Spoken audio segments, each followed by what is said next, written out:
आणखी एक महत्त्वाची बातमी समोर येते। उपमुख्यमंत्री एकनाथ शिंदे साताराच्या दरेगावी 2 दिवस मुक्कामी असल्याचं कळतंय।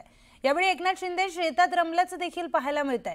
शिंदेंनी शेतामध्ये स्ट्रॉबेरीची लागवड केली आहे, तर एकनाथ शिंदे जेव्हा गावी येतात तेव्हा ते नेहमीच शेतीमध्ये रमलेल्या पाहायला मिळतात। या ठिकाणचा आढावा घेतलाय आमचे प्रतिनिधी सचिन जाधव यांनी। उपमुख्यमंत्री एकनाथ शिंदे हे दरेगावी 2 दिवस मुक्कामी आहेत, मात्र याच दरम्यान ते शेतीमध्ये रमल्याचं आपल्याला एकूणच पाहायला मिळते। आज त्यांनी जवळपास 3000 एवढ्या स्ट्रॉबेरीच्या रोपांची या ठिकाणी लागवड हाती घेतल्याचं सुद्धा चित्र आपल्याला एकूणच पाहायला मिळते। खरं पाहायला गेलं तर उपमुख्यमंत्री पदाचा पदभार ते स्वीकारून या ठिकाणी राज्यभर फिरत असताना एक मन त्यांचं कुठंतरी या दरेगावामध्ये सुद्धा असतं। ते जेव्हा या दरेगावामध्ये येतात तेव्हा मात्र शेतीमध्ये रमलेले आपल्याला एकूणच पाहायला मिळत आहेत। अनेक फळझाडांची लागवड त्यांनी या ठिकाणी केल्याचं चित्र एकूणच आपल्याला पाहायला मिळते। या ठिकाणी कॉफी असेल, सफरचंद असतील किंवा आवाकडूची लागवड सुद्धा या ठिकाणी त्यांनी केल्याचं चित्र एकूणच आपल्याला पाहायला मिळते। आणि आता सध्या ते या ठिकाणी स्ट्रॉबेरीच्या रोपांची लागवड करताना आपल्याला एकूणच पाहायला मिळतात। कॅमेरामन तुषार जाधव समी सचिन जाधव, न्यूज 18 लोकमत, दरे, सातारा। आणखी एक ब्रेकिंग न्यूज समोर येते। ठाण्यातील आनंद आश्रम मध्ये खासदार नरेश मचके यांच्या उपस्थितीमध्ये ठाण्यातील शिवसेनेचे नगरसेवक आणि पदाधिकारी यांची एक महत्त्वाची बैठक पार पडली आहे। संघटनात्मक आणि निवडणुकीच्या पूर्वतयारीसाठी ही बैठक झाल्याची माहिती मिळते आहे। तर या बैठकीमध्ये महायुतीमध्ये असलेल्या भाजपबाबत नाराजीचा सूर व्यक्त करण्यात आला आहे। भाजपचे पदाधिकारी, शिवसेना नगरसेवक पदाधिकारी करीत असलेल्या विकासाच्या कामांमध्ये अडथळे आणत असल्याच्या तक्रारी करण्यात आल्या। पालिका स्वबळावर लढा अशी मागणी नगरसेवक आणि शिवसेना पदाधिकाऱ्यांकडून करण्यात आली आहे, अशी देखील एक माहिती समोर आली आहे। आपण बोलूयात आपले प्रतिनिधी अजित मांढरे यांच्याशी। अजित, खासदार नरेश मस्के यांच्या उपस्थितीमध्ये महत्त्वाची बैठक पार पडली, काय चर्चा या बैठकीमध्ये झाली आहे?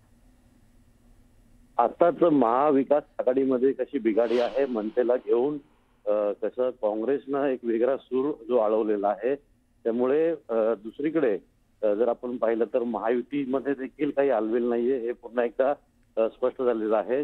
काल रात्री उशिरा शिवसेनेचे खासदार नरेश मस्के यांच्या उपस्थितीमध्ये, यांच्या अध्यक्षतेमध्ये शिवसेनेच्या नगरसेवक पदाधिकाऱ्यांची प्रभाग रचना, मतदार याद्या, त्याच पद्धतीनं निवडणुकीमध्ये जे प्रभागामध्ये उमेदवार दिले जाणार त्यावरून सविस्तर चर्चा झाली।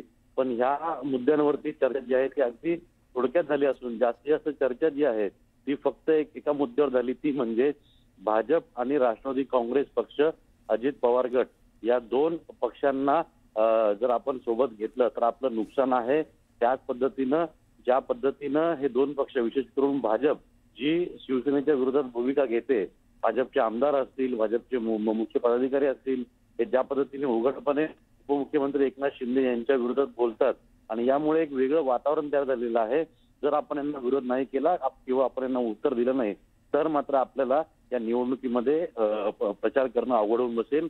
यामुळे भाजपच्या विरोधामध्ये अनेक नगरसेवकांनी सूर आळवला होता आणि त्या पद्धतीनं जर यांच्या वरिष्ठांना सांगून देखील ऐकत नसतील तर मात्र आपण देखील वेगळी भूमिका घेतली पाहिजे।